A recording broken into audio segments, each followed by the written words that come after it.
Bienvenue sur Lumière Noire. Aujourd'hui, je vous partage l'histoire bouleversante d'Aïcha, une jeune Sénégalaise vivant en France. Une enfant innocente, arrachée à son insouciance par une tradition cruelle. Entre la vie et la mort, elle découvrira que même dans les ténèbres les plus profondes, Dieu peut transformer nos épreuves en témoignages puissants.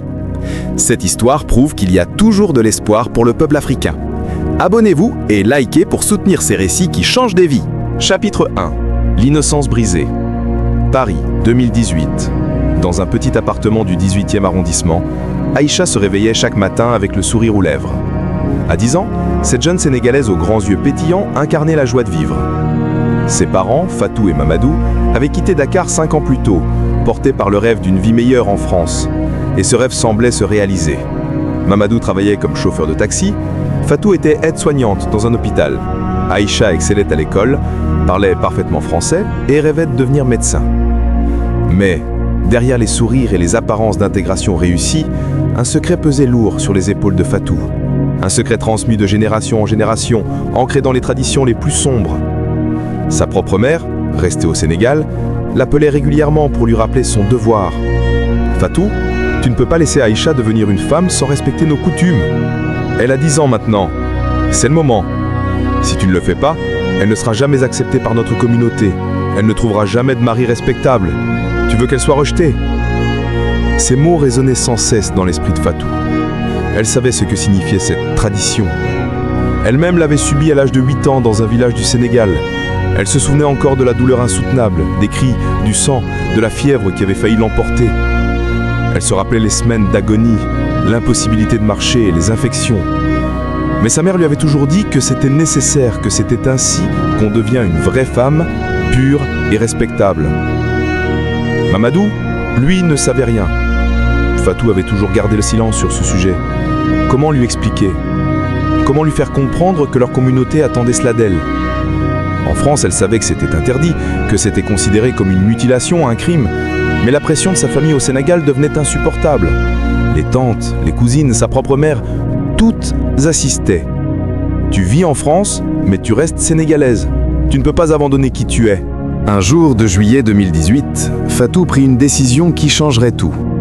Elle annonça à Mamadou qu'elle souhaitait rentrer au Sénégal avec Aïcha pendant les vacances d'été, pour que leur fille découvre ses racines, rencontre sa grand-mère, comprenne d'où elle vient.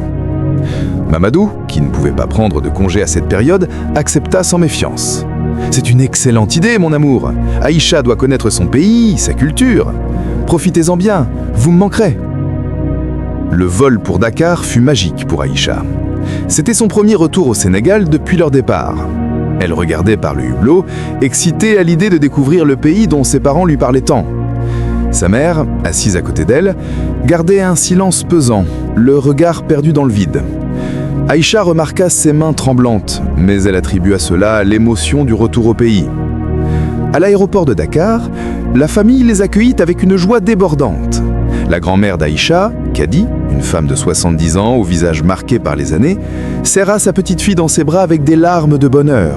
« Ma petite Aïcha, comme tu as grandi! Tu es devenue une si belle jeune fille! Dieu soit loué de te ramener parmi nous !» Les premières semaines furent merveilleuses.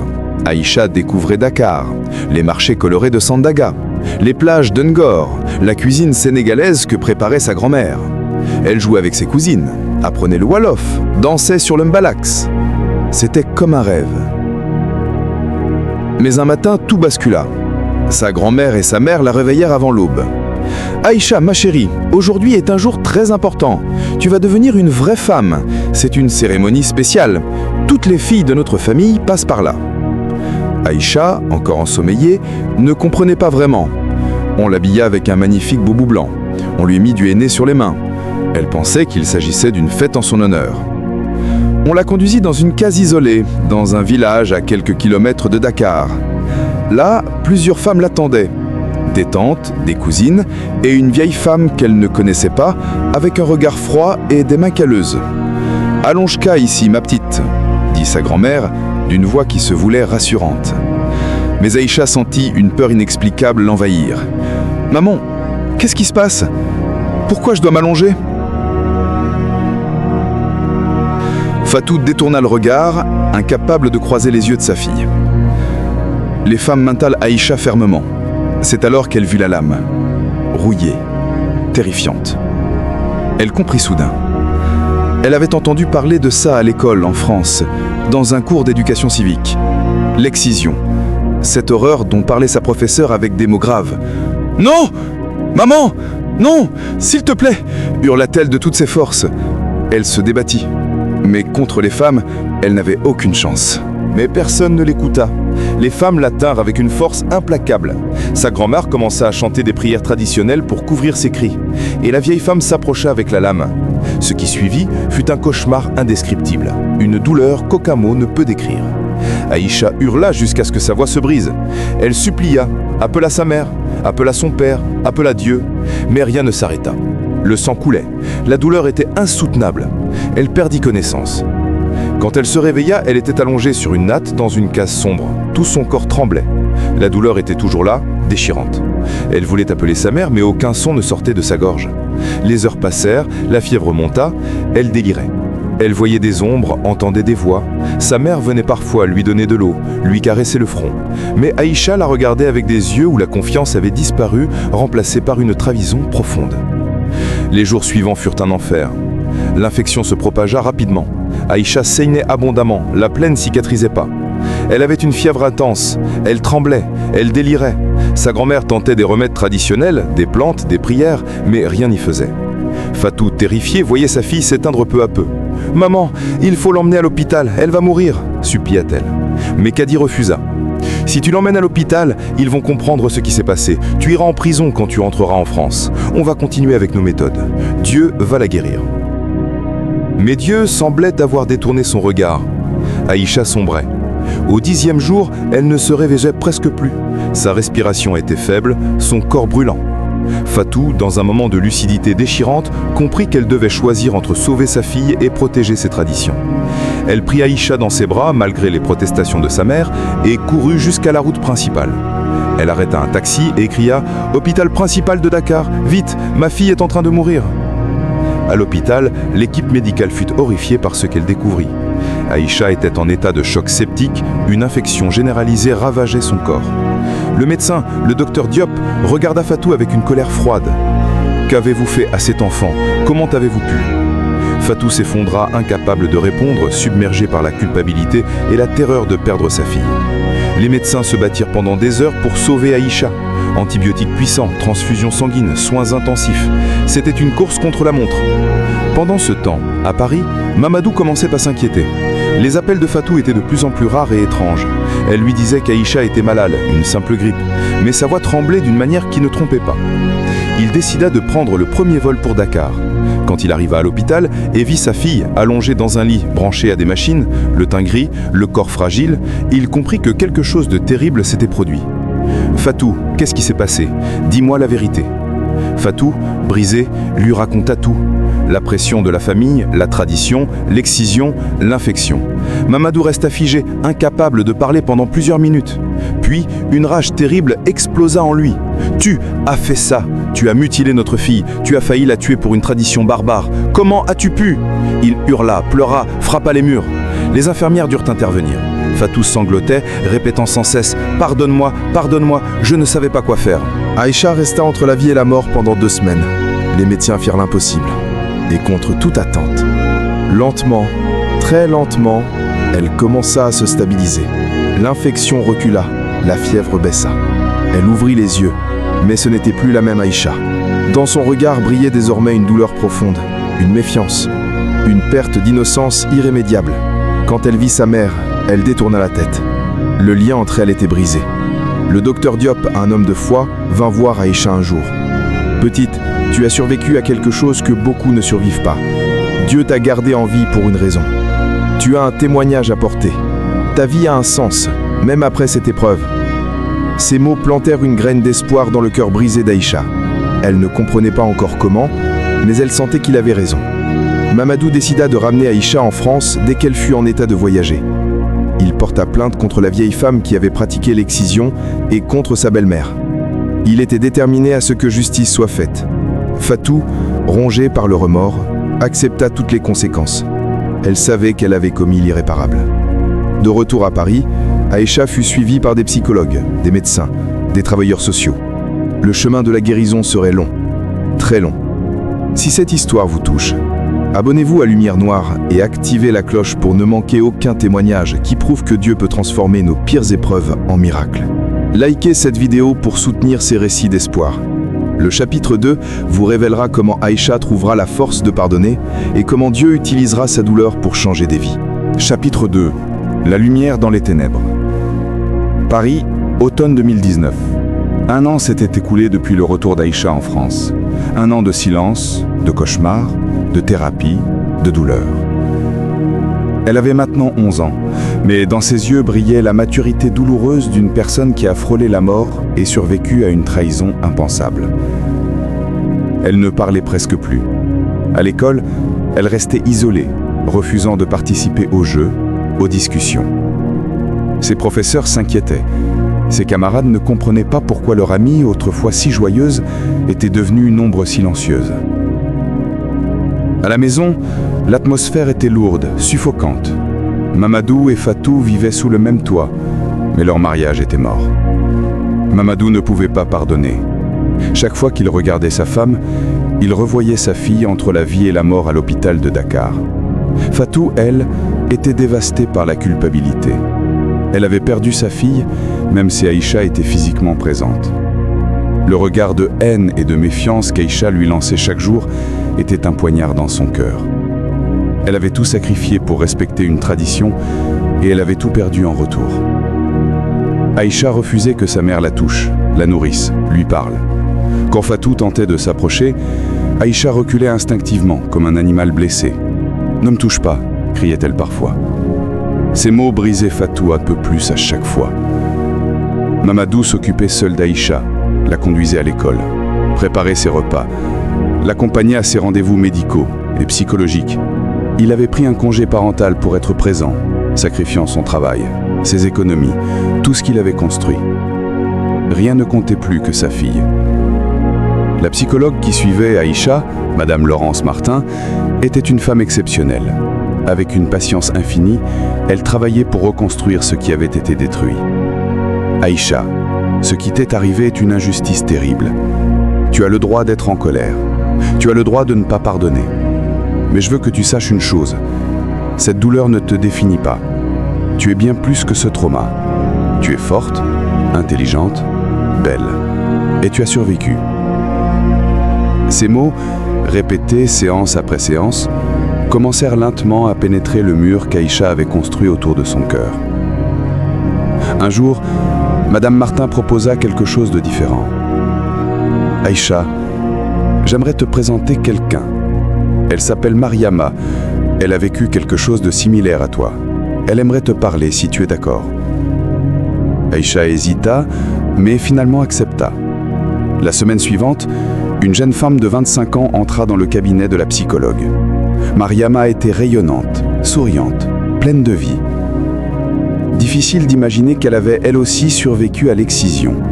« Bonjour Aïcha », dit-elle doucement en s'asseyant. « Je sais ce que tu ressens. J'ai vécu la même chose que toi quand j'avais 9 ans en Guinée. J'ai failli mourir aussi. Et pendant des années, j'ai porté cette colère, cette haine. Je détestais ma mère, je détestais ma famille. Je détestais Dieu. Je ne comprenais pas pourquoi il avait permis ça. » Aïcha leva les yeux surprise. C'était la première fois que quelqu'un mettait des mots si précis sur ce qu'elle ressentait. Mariama continua. « Mais un jour, j'ai rencontré quelqu'un qui m'a parlé de Jésus. Pas de religion, pas de tradition, mais de Jésus.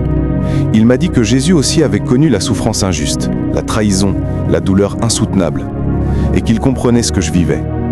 Au début, je ne voulais rien entendre, mais lentement, j'ai commencé à prier, à parler à Dieu de ma colère, de ma douleur. Et tu sais quoi? Il m'a écouté, il ne m'a pas jugé, il m'a aimé tel que j'étais. » Aïcha écoutait, fascinée malgré elle. « Aujourd'hui, je suis infirmière, » dit Mariama avec un sourire radieux. « Je travaille dans un centre qui aide les jeunes filles victimes de mutilations.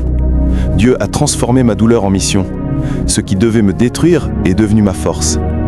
Et je veux que tu saches qu'il y a de l'espoir pour toi aussi, Aïcha. Tu n'es pas seule. Dieu ne t'a pas abandonné. » Ces mots résonnèrent profondément en Aïcha. Pour la première fois depuis longtemps, quelque chose bougea en elle, une toute petite lueur d'espoir. Les semaines suivantes, Aïcha commença à poser des questions sur Dieu. Son père, bien que musulman pratiquant, l'encouragea à chercher elle-même. « Ma fille, Dieu est grand. Il n'appartient à aucune religion. Si tu veux le connaître, parle-lui, il t'entendra. » Un soir, seule dans sa chambre, Aïcha fit quelque chose qu'elle n'avait plus fait depuis le Sénégal. Elle pria. « Dieu, si tu existes vraiment, si tu m'entends, aide-moi. J'ai mal, je suis perdue, je ne sais pas comment continuer. Montre-moi que tu es là. » Rien de spectaculaire ne se produisit cette nuit-là. Pas de voix du ciel, pas de miracle visible. Mais Aïcha s'endormit paisiblement pour la première fois depuis des mois. Et le lendemain matin, quelque chose avait changé. La rage qui l'habitait constamment s'était légèrement apaisée. C'était subtil, presque imperceptible, mais c'était réel. Elle descendit pour le petit déjeuner. Son père était là, préparant des crêpes. Sa mère était assise dans un coin, les yeux rouges, évitant de croiser son regard, comme toujours. Pour la première fois depuis 1 an, Aïcha regarda vraiment sa mère. Elle vit une femme brisée, vieillie de 10 ans, rongée par leur mort. Elle vit les cernes profonds, les cheveux qui avaient blanchi, les mains tremblantes. Et pour la première fois, elle ne ressentit pas que de la haine. Elle ressentit aussi de la pitié. « Maman ?» dit-elle doucement. Le mot brisa le silence comme un coup de tonnerre. Fatou leva la tête, incrédule. « Maman, je veux comprendre. Pourquoi ? Pourquoi tu as fait ça ?» Fatou se mit à pleurer, de gros sanglots incontrôlables. « Ma fille, mon bébé, je suis tellement désolé. J'ai fait la pire erreur de ma vie. Je pensais que c'était mon devoir. Ma mère m'avait tellement fait croire que c'était nécessaire, que tu serais rejetée sinon, que tu ne serais pas une vraie femme. J'avais tellement peur pour toi, mais j'avais tort. Tellement tort. J'aurais dû te protéger, j'aurais dû être forte. Au lieu de ça, je t'ai trahi. Je comprends que tu ne me pardonnes jamais. Je ne me pardonne pas moi-même. » Aïcha resta silencieuse pendant un long moment. Mamadou, dans la cuisine, retenait son souffle. « Je ne sais pas si je peux te pardonner, maman, » dit Aïcha finalement. « Pas maintenant, peut-être jamais. Mais je vais essayer de comprendre. » C'était un tout petit pas, mais c'était un pas. Fatou sanglota de plus belle, cette fois avec un mélange de douleur et d'espoir. « Merci ma fille, merci. » Les mois suivants furent un long chemin de reconstruction. Aïcha continua ses séances avec Madame Martin. Elle revit Mariama plusieurs fois. Elle commença à lire la Bible que Mariama lui avait offerte, découvrant les histoires de Joseph vendu par ses frères, de Job qui souffre injustement, de Jésus trahi et crucifié. Ces récits résonnaient en elle. Elle n'était pas seule dans sa souffrance. D'autres avant elle avaient traversé l'injustice et trouvé la force de continuer. Elle se joignit à un groupe de soutien pour jeunes filles victimes de violences. Là, elle rencontra d'autres survivantes. Certaines avaient vécu l'excision, d'autres des violences différentes, mais toutes portaient des cicatrices invisibles. Ensemble, elles apprenaient à guérir. Elles pleuraient ensemble, riaient ensemble, priaient ensemble. Aïcha découvrit qu'elle n'était pas seule. Des milliers de filles en Afrique et dans le monde subissaient encore cette pratique barbare. Elle réalisa que son histoire pouvait servir à quelque chose. Un jour, lors d'une réunion du groupe, l'animatrice proposa « Qui voudrait partager son témoignage lors de notre prochaine conférence publique contre les mutilations génitales ?» Aïcha sentit son cœur battre fort. Une voix intérieure lui disait « C'est le moment ». Elle leva timidement la main. « Moi, je veux parler ». La conférence eut lieu 3 mois plus tard, dans une grande salle de Paris. Des centaines de personnes étaient présentes. Des associations, des médecins, des politiciens, des journalistes, des familles africaines. Aïcha, maintenant âgée de 12 ans, monta sur scène. Ses jambes tremblaient, son cœur battait à tout rompre. Mais quand elle prit le microphone, une force inexplicable l'envahit. « Bonjour, je m'appelle Aïcha. J'ai 12 ans et je suis une survivante. » Sa voix était claire, assurée. « Il y a 2 ans, ma propre mère m'a emmenée au Sénégal et a laissé qu'on me mutile. J'ai failli mourir. Pendant longtemps, j'ai cru que ma vie était finie, que je ne serais plus jamais heureuse, que Dieu m'avait abandonnée. » Elle fit une pause, regardant l'audience. Des centaines d'yeux étaient fixés sur elle, certains remplis de larmes. « Mais aujourd'hui, Je suis là, vivante. Et je veux dire à toutes les filles qui vivent ça, vous n'êtes pas seules. Ce qui vous arrive est injuste, cruel, inacceptable. Mais ça ne vous définit pas. Vous êtes forte, vous êtes précieuse. Et Dieu vous voit. Il ne vous a pas oublié. Sa voix se brisa légèrement, mais elle continua. Je veux aussi dire à toutes les mères, s'il vous plaît, protégez vos filles. Ne les laissez pas subir ce que j'ai subi. Nos traditions ne valent pas la vie de nos enfants. L'amour, c'est protéger, pas mutiler. Elle termina sous un tonnerre d'applaudissements. Des gens pleuraient. Des femmes africaines se levaient, certaines criant « Amen, c'est la vérité !» Des associations l'entourèrent après, voulant travailler avec elle. Des journalistes la sollicitèrent. Son témoignage fit le tour des réseaux sociaux, atteignant des millions de personnes. Aïcha était devenue, malgré elle, une voix pour les sans-voix. Dans la salle, Fatou et Mamadou regardaient leur fille, transformée. Fatou pleurait, bouleversée. Elle voyait la force incroyable de cette petite fille qu'elle avait failli perdre. Après la conférence, Aïcha s'approcha de ses parents. Elle regarda sa mère dans les yeux. « Maman, j'ai quelque chose à te dire. » Fatou retint son souffle. « Je ne peux pas encore dire que je te pardonne complètement. La douleur est encore là. Mais je commence à comprendre que toi aussi tu étais victime. Victime de traditions qui enchaînent nos peuples depuis trop longtemps. Et je crois que Dieu peut nous guérir toutes les deux. » Fatou s'effondra dans les bras de sa fille, sanglotant. « Merci ma fille, merci. Je passerai le reste de ma vie à me racheter. » Mamadou entoura ces deux femmes de ses bras. Pour la première fois depuis 2 ans, la famille était réunie. Pas dans la perfection, mais dans l'espoir de la guérison. Les années suivantes, Aïcha devint une militante infatigable. Elle participa à des campagnes internationales, parla devant l'ONU, travaillait avec des ONG en Afrique pour sensibiliser les communautés. Elle retourna même au Sénégal, non pas avec peur, mais avec mission. Elle rencontra sa grand-mère, Kadi, maintenant âgée et malade. « Mamie, je ne te déteste pas, lui dit-elle, mais ce que tu as fait était mal. J'espère qu'avant de partir, tu comprendras que cette tradition doit s'arrêter. » Kadi, les larmes aux yeux, reconnut finalement. « Tu as raison, ma petite. J'ai fait du mal en croyant bien faire. Que Dieu me pardonne. » Ce moment de réconciliation fut libérateur pour Aïcha.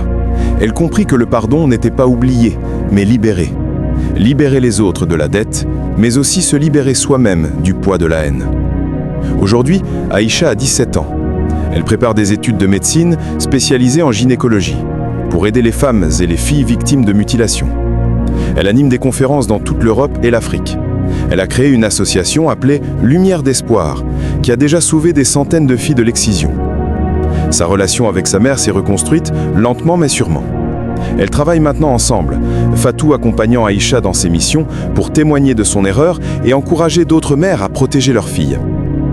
L'histoire d'Aïcha prouve une vérité puissante. Dieu peut transformer nos pires tragédies en témoignages qui changent le monde. Ce qui devait la détruire est devenu sa plus grande force. Elle est la preuve vivante qu'il y a toujours de l'espoir même dans les ténèbres les plus profondes. Qu'il y a de l'espoir pour le peuple africain. Que les traditions peuvent évoluer, que l'amour et la foi peuvent guérir les blessures les plus profondes. Aïcha dit souvent « J'aurais pu mourir ce jour-là au Sénégal, mais Dieu m'a gardé en vie. Pas pour que je reste dans la douleur, mais pour que je devienne une lumière, pour que je montre aux autres qu'on peut survivre, guérir et même transformer la souffrance en quelque chose de beau. C'est ça le miracle de Dieu. » Cette histoire vous a touché ? Alors abonnez-vous à Lumière Noire et activez la cloche pour découvrir d'autres témoignages puissants qui prouvent que Dieu peut changer nos vies, peu importe d'où nous venons ou ce que nous avons traversé. Likez cette vidéo et partagez-la pour que ce message d'espoir atteigne ceux qui en ont besoin. Il y a toujours de l'espoir pour le peuple africain. Toujours. Que Dieu vous bénisse.